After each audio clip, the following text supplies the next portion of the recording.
Llevo ahora poco más años visitando todo el país, reuniéndome con una enorme cantidad de autoridades y escuchando más o menos siempre, no importa si son autoridades judiciales, municipales, del Ejecutivo Estatal o congresistas, más o menos la misma perspectiva. Los niños y las niñas son muy importantes para nosotros, están en el centro de nuestro corazón. No sabemos muy bien cómo están, no conocemos exactamente cuál es su situación, pero intuimos que en lo general están bien. Son un grupo de población que no está afectado, digamos, por las grandes problemáticas que vive el país. Me parece que esta visión refleja varias perspectivas. Hablaba Luis del adultocentrismo, ¿no? Eso claramente, pero también que los grandes problemas nacionales, que las grandes situaciones que vive el país son problemáticas adultas. Esto que dice Juan Martín, incluso la reforma educativa, no tener la voz de los niños y las niñas en la reforma educativa, parece que da cuenta de que todos los problemas son problemas de la población adulta. También da cuenta de que hay una visión del Estado en donde normalmente lo que se asume es que si hay problemáticas de los niños son responsabilidad de las familias, son responsabilidad de sus padres y de sus madres, y entonces el Estado se relaciona con los adultos y los adultos se hacen cargo de la población de niños y niñas. Estas visiones reflejan al menos tres cuestiones. Una visión patrimonialista, los niños son de quien los tiene. Otra, la invisibilidad, no conocemos cuál es la situación que viven los niños y las niñas, y si la conociéramos intervendríamos inmediatamente para solucionarla. Y la tercera es también, los niños siguen siendo vistos, pese al cambio en la ley, como un objeto de protección y no como un sujeto de derecho. Por eso, entre otras cosas, no les escuchamos, por eso no sabemos qué es lo que piensan de una cuestión o de otra. Estas visiones tienen efectos en la vida de las personas muy brutales, y yo quisiera recordarles, porque quizá algunas y algunos de ustedes lo escucharon, pues no la historia, pero al menos la parte final de la vida de José Sánchez Carrasco, y pedirles también que tratemos de no olvidar el nombre y esta persona, José Sánchez Carrasco. José Sánchez Carrasco fue un indígena tarahumara, un niño como la gran mayoría de los niños indígenas en este país, lo dice el Coneval, 97% viven en situación de pobreza, los niños indígenas en el país, con un alto grado de desnutrición, me parece que con una discapacidad intelectual moderada, pero tenía una discapacidad, y era jornalero agrícola. Él murió afuera de un hospital en Guaymas, esperando ser atendido en el hospital. No sé si recordarán la escena, fue hace más o menos 5 años, fue al hospital a pedir atención médica, y en el hospital dijeron que no parecía enfermo, más bien parecía indigente, no tenía seguridad social, pese a que era jornalero agrícola, no era nativo de Sonora, vivía y tenía todo su lazo, su red de protección y familiar en la Sierra Tarahumara, era absolutamente pobre, y lo que hizo frente a esta situación fue, no pudo ir a ningún otro lugar, fue quedarse acostado en la banqueta de la puerta del hospital esperando ser atendido. Llegó ahí la televisión, lo entrevistó, salió en la televisión, todo el mundo supo que estaba ahí, llegaron personas de buena voluntad y le dejaron comida ahí en el piso, le dejaron agua. Fue la Comisión de Derechos Humanos y dijo que abriría una queja, y 5 días después murió en la banqueta. El director del hospital después dijo que había tenido muy mala suerte porque ya lo iban a ingresar.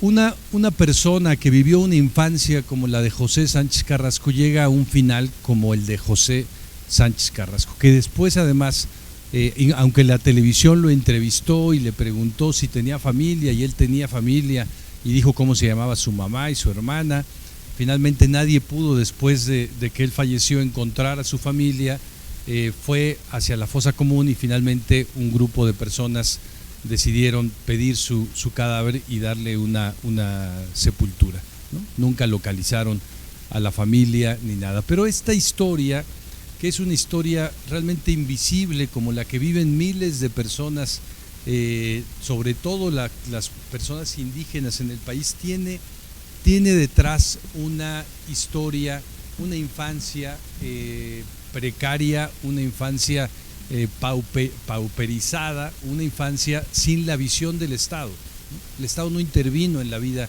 de José Sánchez Carrasco. Afortunadamente tenemos muchas otras historias también en positivo, ¿no? Solein María es una niña que tiene 10 años hoy, vive en París, tiene una familia adoptiva, fue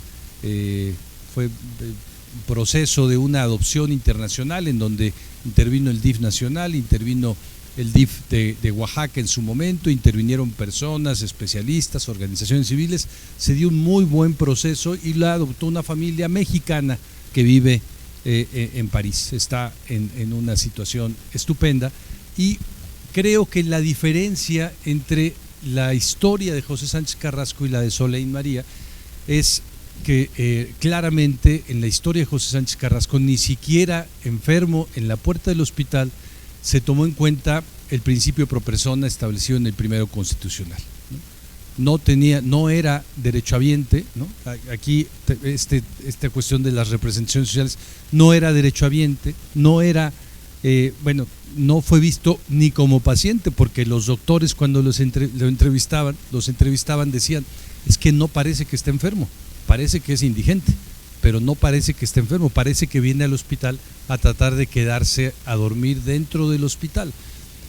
Tenemos una serie de representaciones. ¿Qué pasó en el caso de Solein María? Solein era una niña y todas las autoridades que intervinieron y las personas vieron siempre a la niña, vieron el interés superior de Solein, y su historia hoy es totalmente distinta. Necesitamos, en esa perspectiva y en lo que hemos ido aprendiendo estos años en el sistema, transformar la visión, las normas, las prácticas. Las normas han ido cambiando, pero no la visión social que tenemos, las representaciones sociales, ni las prácticas institucionales, tampoco. ¿Qué pasa cuando llega un niño, un bebé recién nacido, antes de todavía de que diga la primera palabra, a una familia? La familia a veces toma la opción de adaptarse a la nueva vida que está ahí, pero normalmente transforma la vida completa, ¿no? Todavía los papás primerizos a veces nos resistimos a cambiar la vida completa, pero poco a poco la situación va arrollando y va cambiando todo, ¿no? Va cambiando todo. Dice David Calderón, que es miembro del CIPINA Nacional, igual que Isabel y que Juan Martín, que con cada niño y con cada niña se refunda la nación, también se refunda la familia cada vez que nace un niño o una niña. Cada día nacen en este país más de 6.300 niñas y niñas. Tenemos motivo para pensar que se puede estar refundando el país permanentemente. Pero cuando llega un niño y una niña, hacemos al menos 3 cosas. Primero, reorganizamos horarios, reorganizamos tiempos, reorganizamos las reglas de la casa, qué se puede, qué no se puede hacer, el nivel de ruido, ¿no? Luego también reaprendemos a escuchar, reaprendemos a mirar, reaprendemos a tratar de interpretar qué está diciendo, qué quiere un bebé que no tiene capacidad de relacionarse, reaprendemos a tocar, reaprendemos a muchas cosas que como adultos fuimos perdiendo, que teníamos cuando éramos bebés, perdimos, y ahora tenemos que, gracias a la vida de un bebé, reaprender. Y también redistribuimos espacios, redistribuimos tiempos, redistribuimos presupuestos incluso, y los presupuestos se van redistribuyendo paulatinamente, enormemente, crecientemente, para poder hacer que la vida de un niño o una niña tenga un futuro adecuado. ¿Qué pasa cuando no reorganizamos, no reaprendemos, no redistribuimos? La violencia se adquiere un espacio en la vida, y la primera forma en la que la adquiere es en el trato humillante, inmediatamente en la violencia corporal y así seguimos hasta llegar al reclutamiento forzado, al feminicidio de las niñas, al abuso sexual frecuente.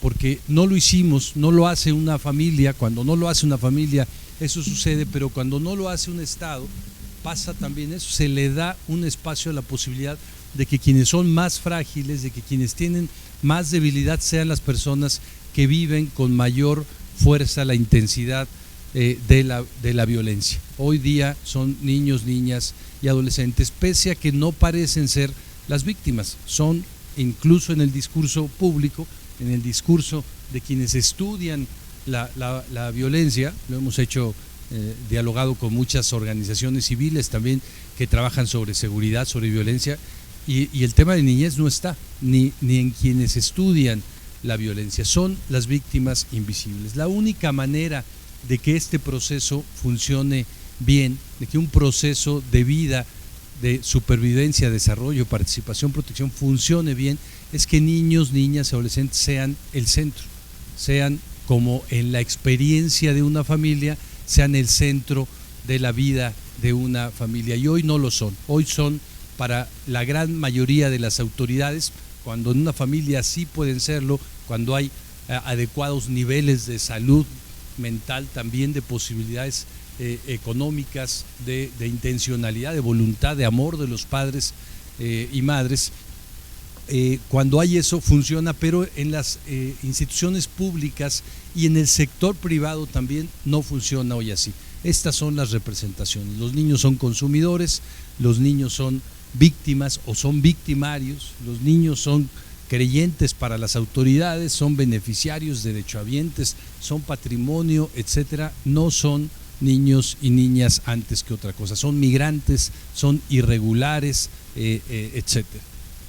Hoy no lo tenemos y ya tenemos hoy día el marco legal, ya tenemos un cambio institucional muy importante en el país. Creo que el país necesita reaprender, reorganizarse, redistribuir, aprender de las familias. El país no puede sustituir, el Estado, perdón, no puede sustituir a las familias, no debe hacerlo. Por eso incluso cuando un niño carece de la protección familiar requiere este espacio, sobre todo de familias de acogida temporal o de adopción, etcétera, para que ni siquiera en eso el Estado sustituya a las familias. Pero el Estado tampoco debe ser sustituido por las familias y dar su responsabilidad a las familias, la responsabilidad de garantizar el derecho. Lo que sí tiene que ser el Estado es aprender de las familias, es ser como una familia, poner a los niños y niñas, adolescentes en el centro para poder refundarse y para poder rehacerse en la perspectiva de poder concluir, terminar este ciclo de violencia. La violencia empieza en cada familia y así como puede terminar con cada niño, así tiene que irse reconstruyendo, redefiniendo a partir de ponerle un punto final desde el Estado-Nación. Muchas gracias.